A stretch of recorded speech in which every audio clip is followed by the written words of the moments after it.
The tragic news that Kobe Bryant has passed away in a helicopter crash earlier today. It was incredibly surreal to me. For those who don't know, the era that I grew up in, Kobe Bryant was my Magic Johnson, my Michael Jordan, my LeBron James. There's that sports star as a young ball player, even just a fan of sports, that makes you truly fall in love with the game as a Los Angeles native. That's who Kobe was for me. In my career, I was blessed to have competed against Kobe Bryant and see some of what he was able to do firsthand.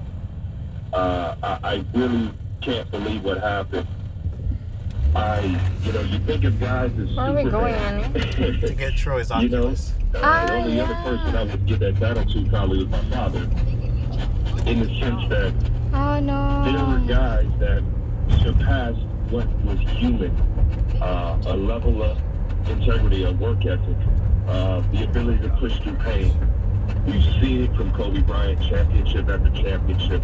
In his tougher times and injury, I remember when he snapped his Achilles, he was looking around for who kicked him.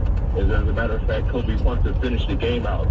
I remember Kobe Bryant's right shoulder popping out of place amidst the game, and Kobe Bryant shooting free throws with the left hand and begging the coaching staff to say, man, let's